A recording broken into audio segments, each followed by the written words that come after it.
Good morning, Covington County. Welcome to Good News Covington County. I'm Brother John. I'm out here with our cousin Tom's out here working with me this morning, and so's cousin Jared. And cousin Joshua's in the background. Glad to have you here. It's a beautiful, beautiful 4th day of May, 2018.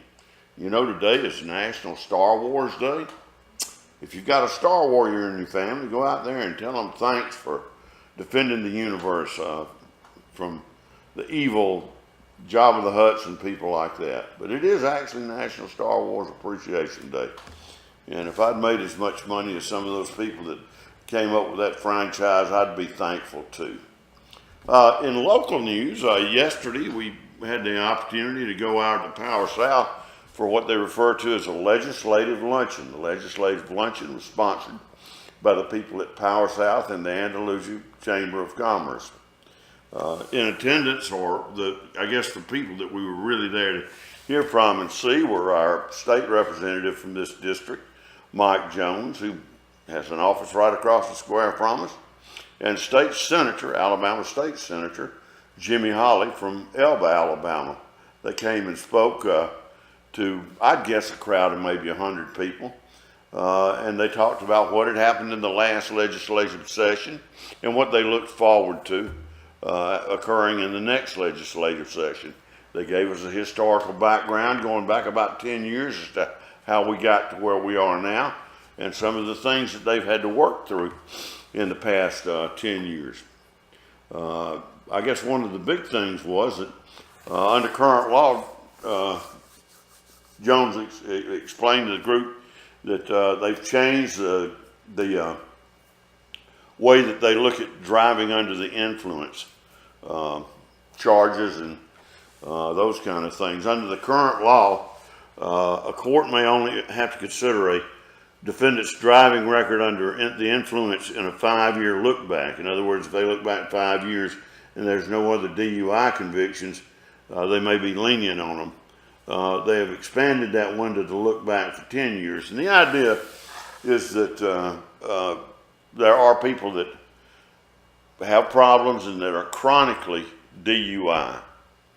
They want to try to stop that. I wish we had a mental health system that could do a better job of helping people with that. But after 3 misdemeanor offenses here in the state of Alabama, a 4th DUI and any subsequent DUIs in the future become a Class C felony. That's punishable with a fine from between $4,000 and $10,000 and 1 to 10 years in prison. If the sentence is only 1 year, they'll serve the sentence in the county jail. If it's more than that, it'll be in a state prison.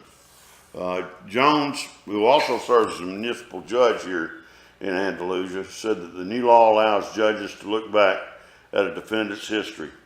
And as he said, I'm sure this is so, it's a scary thing. You still have those that are charged with DUIs who have just made a stupid decision, and then you have and they still have to be responsible, and they are responsible for that. And that's the bulk of what they see.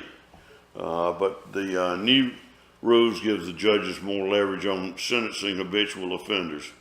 The other new things that came out of the 2018 session were legislature enabling Uber to operate statewide, and that's a big deal, by the way, in a state that doesn't have the greatest transportation system in the world.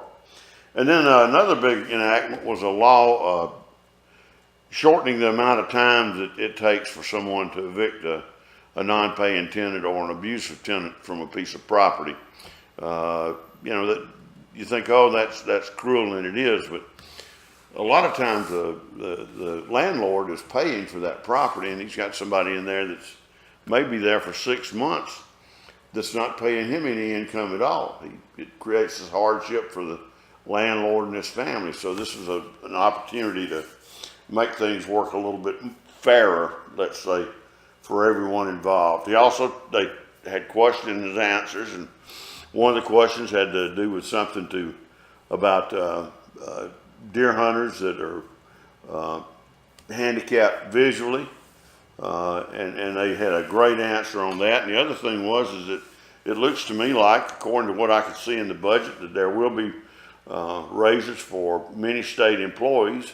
They're not going to be $100,000 raises. They may be nominal, but it'll be the first time in a long, long time that they have had raises for state employees. As they explained it to us in 2018, when our economy hit that recession that we're kind of still suffering from, they had to take drastic measures to keep the state government afloat.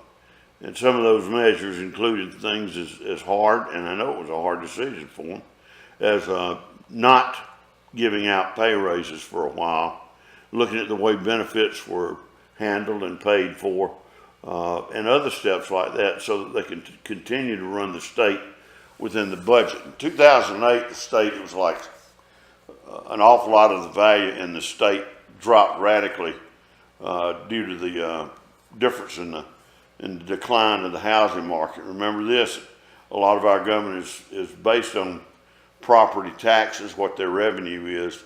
So that was a big hit for us, and we're a poor state. They had to do what they had to do to survive. Well, now, folks, we're coming to the end of our first segment. We appreciate you being with us. We'll leave for just a minute and come back with some more after these announcements.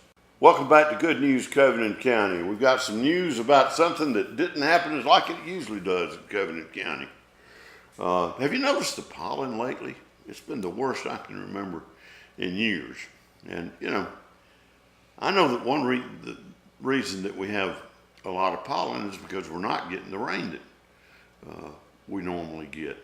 And then, you know, it starts raining out of your ears and out of your nose and out of your eyes because you've got irritated sinuses and those kind of things. Well, it turns out that what our eyes and our bodies were telling us is the truth. In April, we just didn't get nearly the rain that we usually get. I'm a little bit concerned about what it's going to do to these guys that are trying to make a crop out of it. There's an organization called the Choctaw Authority, and that's the Choctawhatchee Pea and Yellow River Watershed Management Authority, and they take rain measurements all the time of what's happening in the basins of the Choctawhatchee, the Pea River, and the Yellow River, and compare them year to date. In April, the Choctaw Authority recorded 17.04 inches of rain in the Yellow River Basin on Highway 84 in between here and out, compared to 23.76 inches of rain for the same period in 2017. The Choctaw also monitors the Yellow River on Highway 55, and the year to date, the agency has recorded 17.76 inches there, as compared to 18.04 inches of rain for the same period in 2017. After a very dry winter, December in particular, February brought us some rain that eased the situation and left enough soil moisture for these guys that farm for a living to get out there and start turning some earth. But it's been a tough thing, so pay attention to that. In other news, the locals had a National Day of Prayer. As the Christopher Smith article in the Andalusia Star News says, locals pray for unity on the Day of Prayer. Yesterday was a National Day of Prayer, and they had a ceremony up here on the square at noon yesterday. Several local ministers came and delivered messages as the Andalusia Ministerial Association held a National Day of Prayer event. Leroy Cole, who many of us know from his work at the Christian Service Center, is the president of the association. And he said that they tried to use a guideline that the National Day of Prayer website suggested, and after much thought and prayer, they came to the conclusion that there were several different things that they could work toward and pray for, but the thing they determined that they needed to pray for most, and I agree with it, was the ministers prayed for unity in the nation, churches, families, law enforcement, and first responders. Prayed for workplaces, communities, and cities, and unity among all ethnicities, and unity of a great spiritual awakening in the county. The theme for the event was unity. Cole said in Ephesians 4:3 challenges Ephesians 4:3 challenges us to mobilize unified public prayer for America, making every effort to keep the unity of the Spirit through the bond of peace.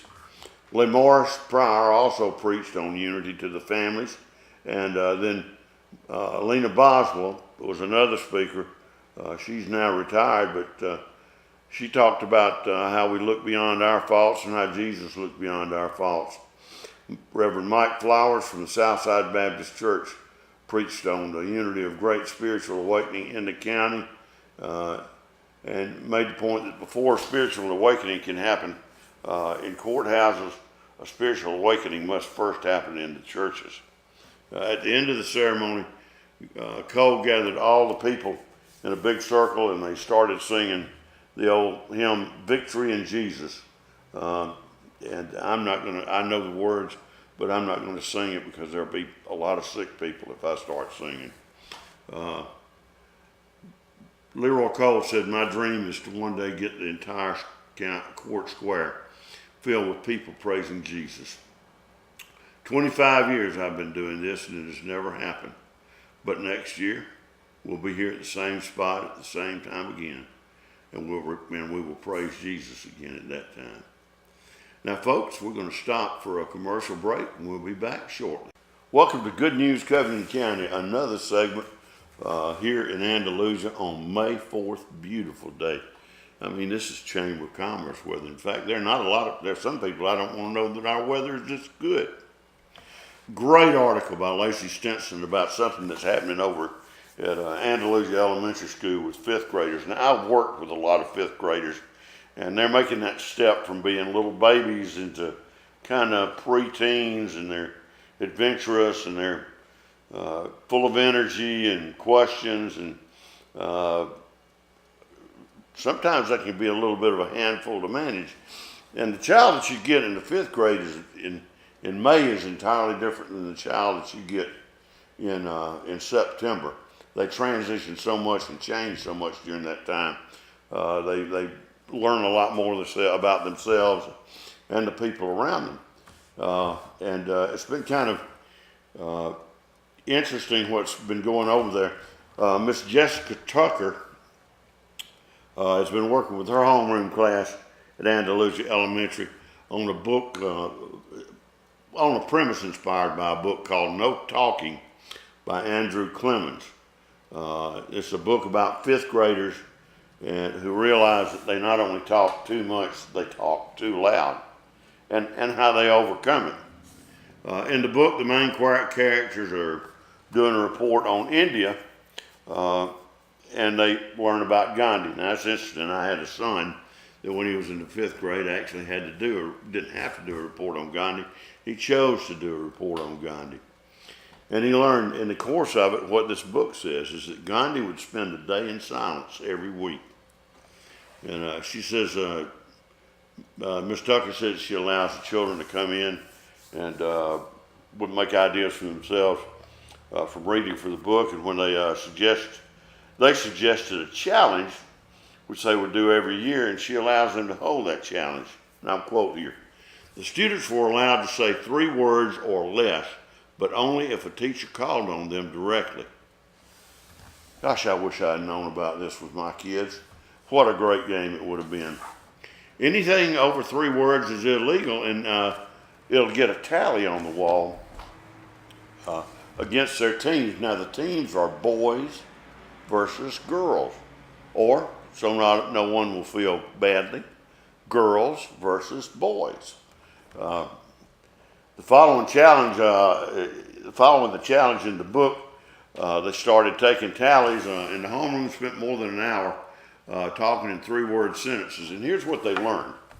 They learned about the economy of speech, which is an important thing that I think we all need to learn about, how to make the fewest words say the most. It showed the power of words, and and to them, and how a few words can be extremely powerful. Some of the best speeches that we know in mankind's history have been short ones. In fact, Shakespeare wrote long plays, but they were always broken up into short places, and many of the soliloquies, those kind of things, that Shakespeare wrote are considered to be great works. You realize that many people think that Shakespeare and his writings accounted for 12% of what the English language is today. Isn't that a marvelous figure? No wonder they thought there might have been more than one guy operating on it. So the students had a great time, and a lot of thought went into what they were doing. As for the challenge itself, the girls won with 19 tallies to the boys of 34, and that's just exactly the way I figured it would turn out.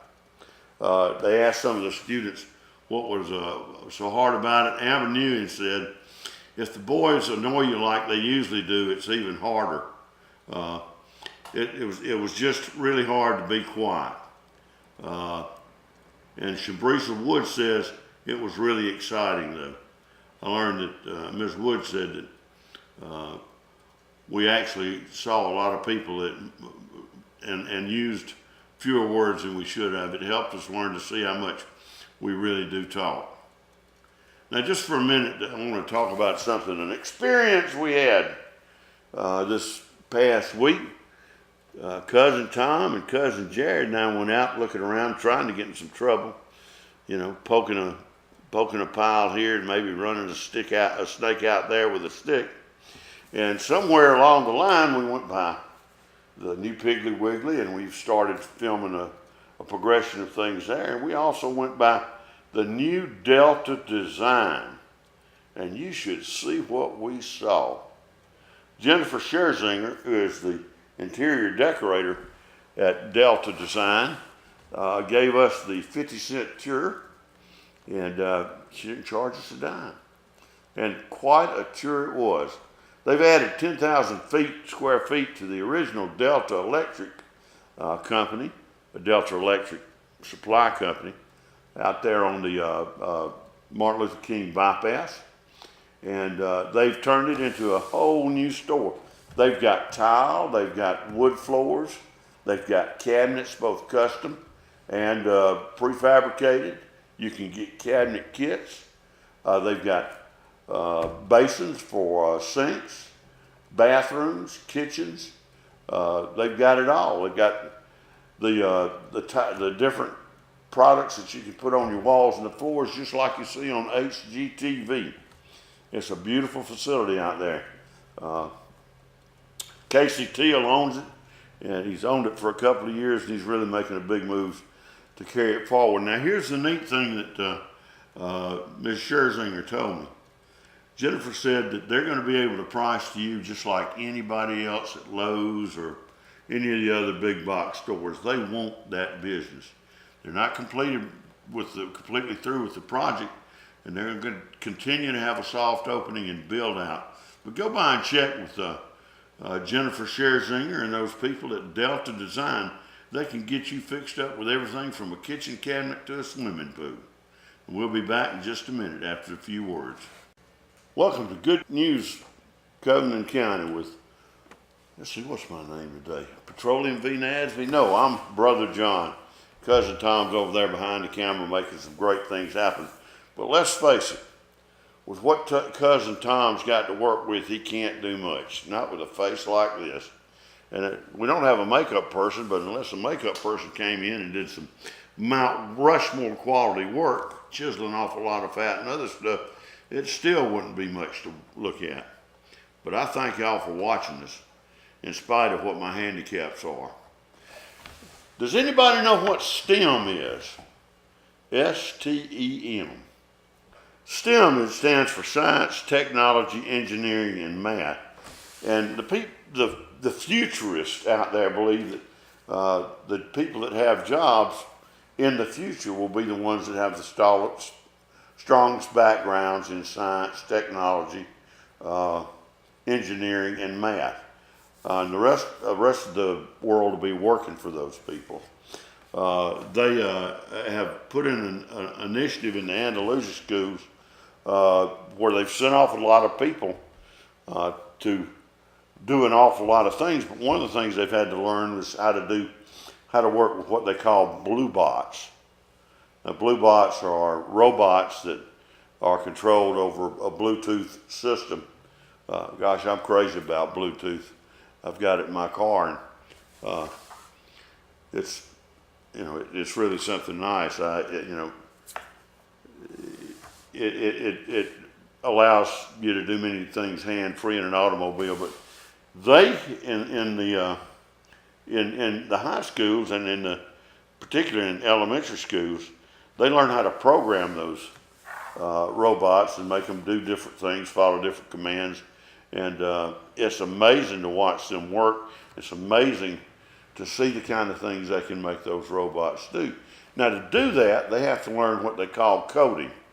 Now, coding is what a lot of us old folks used to know as programming, and that's describing things in a language that a machine understands so they can go out and do the things that you want it to do. They're teaching kids to code in kindergarten, and as I said, it's pretty amazing what they're doing. It allows students to connect their learning in the critical areas that are affected by the STEM initiative. Patty Taylor, who's the curriculum coordinator of the Andalusia City Schools, was talking about it in this article in the Andalusia Star News written by Christopher Smith. And she had some interesting observations here. Along with the students, the teachers also have to receive training to use the equipment. And these teachers went off to Tuscaloosa and Auburn and Montgomery, Mobile to take courses on how to use the equipment and how to teach coding in the right way. We have to give the proper training to the teachers as well, especially with all the iPads that we're using in the classroom now. Taylor said that Sarah Mixon, a teacher at Andalusia High School, is teaching her students how to use code. She thinks that it will become such a natural thing that teaching students to code at that point in time may be obsoleted. So since we're teaching these kids basically what she teaches in high school, the idea that they will already be having accelerated comprehension of it, so she will have to have a more advanced subject. In other words, they're teaching these kids in kindergarten or first grade what the other kids are having to learn in high school. They're going to be that far ahead of the curve technologically if the STEM program works right. Gary Odom, who's a friend of mine, I think an awful lot of, is the information technology specialist at Andalusia High School. And he thinks that one of the great things about it is it helps teachers think outside of the box.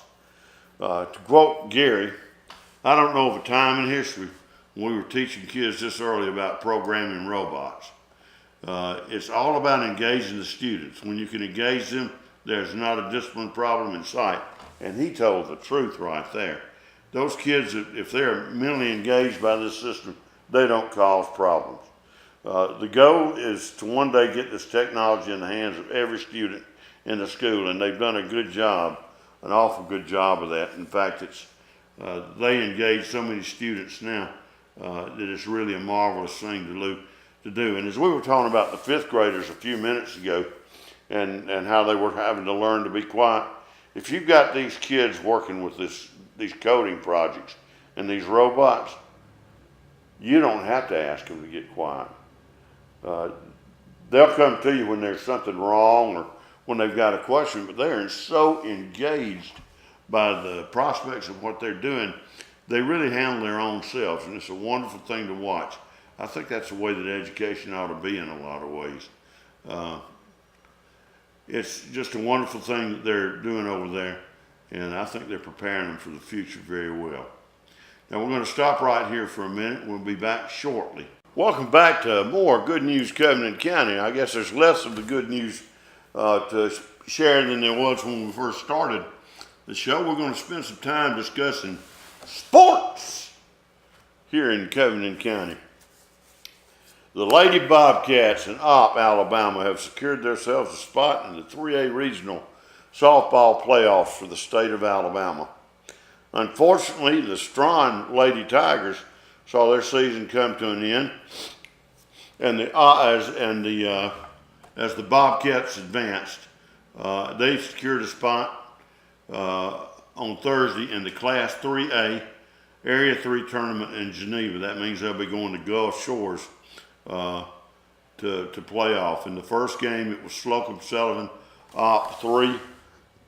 The Lady Bobcats put up a good game, but they fell behind 7-3 to Slocum in the opening round of the tournament. In the bottom of the second inning, Grace Ann Spears hit Jade Kelly with a pitch to start the frame and an error from the Lady Bobcats, and gave the Slocum runners on the corners an opportunity to come in. Slocum took the lead with a wild pitch, and it was just off to the races from that. The good thing about it is the game was over shortly, so the next game was Geneva 4, Strawn 2, and unfortunately Strawn fell to Geneva, even though Dallas Makoff led the Lady Tigers, going for 2 for 4 with 1 run batted in. And in another game, Opp beat Strawn 8-0, and the Lady Bobcats eliminated the Strawn Tigers in that particular frame. Then Opp beat Slocum 4-3, coming from behind to knock off Slocum and earn a spot in the South Regional Tournament. Opp finished off Slocum in the final inning to pick up a 4-3 win and secure a spot in the Class 3A South Regional Tournament in Gulf Shores. Also in the local news is Strawn and Opp track teams have been competing, and they've had strong finishes this year as they prepare their athletes to go to state. Here's some interesting statistics here. Strawn's Abigail Thomas qualified for state after posting a 13.22.61 in the girls' 13 minutes 22 seconds and 6.61 in the girls' 3,200 meter run. I couldn't do that fast on a bicycle. Leah Thompson qualified for Strawn in the girls' discus throw after posting a score of 80 feet and 5 inches in the sectional meet. Ariana Billups qualified for state in the girls' javelin with a distance of 90 feet 1 inch. And Strawn's Ryan Mitchell secured a spot in the state meet in the boys' discus throw with a distance of 121 feet and 4 inches at the sectional meet. Mitchell's throw was the 6th best result turned in for Class A, 3A. Hunter Stevens qualified for Strawn in the boys' javelin throw with a distance of 120 feet 10 inches. And Strawn's boys' 4x400 meter relay team also qualified for state. The Bobcat boys' 4x800 meter relay team qualified for state as well. And Ops Maxwell Russell qualified in the boys' javelin throw with a distance of 132 feet 1 inches. That's chunking a javelin. Now, in the way of public service announcements, I just want to remind you of a few things that are going on. They'll have the butterfly release this Saturday down here at down below south part of town.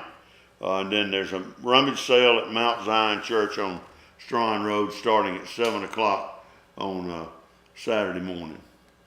Also in sports, Andalusia's chasing the rain. I hope they get all the way, and they've been so close in basketball and football. I hope they can take all of the